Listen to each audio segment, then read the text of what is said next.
ముందు ఇక్కడికి విచ్చేసిన మీడియా మిత్రులందరికీ, మా కోర్ కమిటీ సభ్యులకి, అలాగే దీన్ని లైవ్లో వీక్షిస్తున్న మా ఎంటైర్ నందమూరి తారక రామారావు గారి అభిమానులకి పేరు పేరున ధన్యవాదాలు చెప్పుకుంటున్నాను. గత కొన్ని రోజులుగా ఒకటే పుకార్లు, వాస్తవాలు ఏంటో తెలియకుండా ఎవరికి నచ్చిందో వాళ్ళు రాసుకుంటూ వెళ్ళిపోతున్నారు. ఇందులో మా ప్రమేయం ఉందంటూ, ఇదేదో మేమే క్రియేట్ చేసాం, ఈ హైప్, ఈ బజ్ అంతా ఈ ప్రోగ్రామ్ కోసం అన్నట్టు రకరకాలుగా మాట్లాడుతూ వెళ్తున్నారు.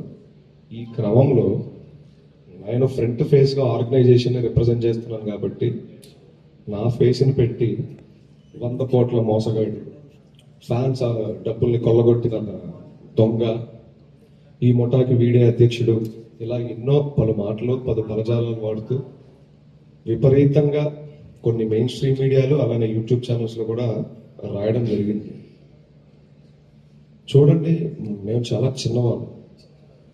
ఒకటి ఏదన్నా ఒక పెద్ద మనిషి మన గురించి రాశాడంటే వాటిని చూస్తేనే రాత్రులు నిద్ర పట్టనంత చిన్నవాళ్ళం. అలాంటిది వారం రోజులుగా నాకు కుటుంబం ఉంటుంది. నా వయసు 27 ఏళ్ళు. వాళ్ళు ఎంతో మంది ఎక్కడి నుంచో ఎన్ని చూస్తూ, ఎందుకంటే సోషల్ మీడియా కంటే గ్రామాల్లో ఫాస్ట్గా వెళ్ళేది మన ఎలక్ట్రానిక్ మీడియా, అలానే మన మెయిన్ స్ట్రీమ్ మీడియా.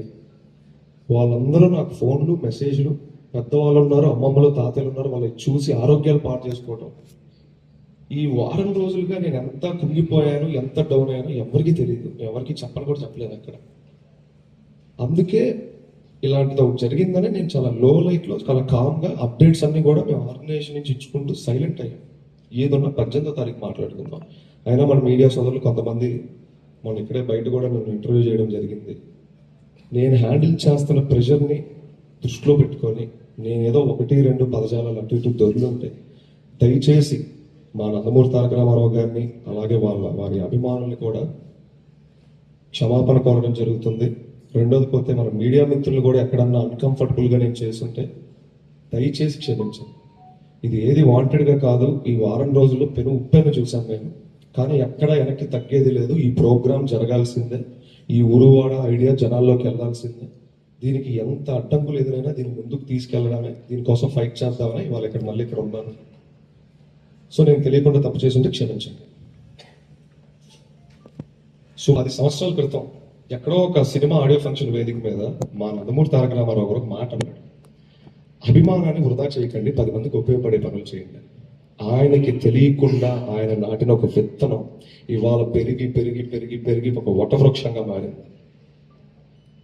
కానీ కొందరు ఆయన నాటిన విత్తనాన్నే ఆయన చెప్తూ మాటలు చెప్తూ వస్తూ పెరుగుతున్న చెట్టునే వాళ్ళు అనుమానించే పరిస్థితికి వచ్చేసింది వాళ్ళు.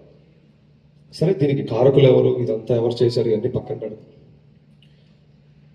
సేవ అంటే ఇంతలోనే చేయాలి, అన్నదానమే చేయాలి, లేకపోతే రక్తదానమే చేయాలి, ఇంతవరకే చేయాలనేది ఎక్కడా లేదు. ఏ బైలాలో లేదు, ఎక్కడా లేదు. మన భారతదేశం సేవకు హద్దు లేదు, ఆకాశమే హద్దు అంటాను. కానీ అలాంటిది ఒకటి నేను అతిశయోక్తి అనుకోకుండా చెప్తాను, నందమూరి తారక రామారావు గారి అభిమానులు చేసినన్ని సేవా కార్యక్రమాలు ఈ రాష్ట్రంలో ఇంకెవ్వరూ చేయరు. ఇది కేవలం మా వ్యవస్థనే కాదు, అనేక సేవా కార్యక్రమాలు చేస్తున్న చిన్న చిన్న ఎన్జిఓలు ఉన్నాయి, సేవా సంస్థలు ఉన్నాయి, ఫ్యాన్స్ అసోసియేషన్ గ్రూప్స్ ఉన్నాయి. ఒకరికి పాపం ఇవన్నీ ఎలా రిజిస్టర్ చేసుకోవాలో తెలియదు అభిమానికి. మేము అభిమానుల ఆవేదన చూసాం ప్రతి ఊరు తిరిగినప్పుడు జాగోరేట్ పేరిట. అన్నా నేను ఇంత పోగొట్టుకున్నా, నేను అంత పోగొట్టుకున్నా, నేను ఇంత చేశా అంత చేశా. వాళ్ళకు ఒక అంబరిల్లా లాంటి ఆర్గనైజేషన్ కూడా వాళ్ళకి లేదు. రా ఎన్టీఆర్ ఆ అంబరిల్లా క్రియేట్ చేయడం కోసమే ఈ ఫైట్ అంతా. సో మా నందమూరి తారక రామారావు గారు తలదించుకునే పని కానీ, ఆయన అవమానించే పని కానీ, ఆయన పేరు పోగొట్టే పని కానీ కల్లో కూడా మేము దాన్ని ఆలోచించాం, ఆ పని చెయ్యం. తెలిసి తెలియక నేనన్నా, నేను ఈ వేదిక సాక్షిగా నీతో మాట్లాడదాం అనుకుంటున్నాను. ఎక్కడన్నా నిన్ను హట్ చేసినా, అగ్రెసివ్గా మాట్లాడనిపించినా దయచేసి నా వయసు ఒక్కసారి చూసినా క్షమించన్నా.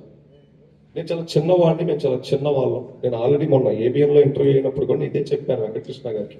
నా ఫ్యామిలీ బ్యాక్గ్రౌండ్ ఏంటి, నేను ఎక్కడి నుంచి వచ్చాను అన్నీ చెప్పాను. మా వెనకాల ఎవరూ లేరు. ఒక పెద్ద కథనం రాస్తే దాన్ని మేము ఫైట్ చేసేంత దమ్ముధైర్యం కూడా మాకు లేదు, మౌనంగా కూర్చోవడం తప్ప.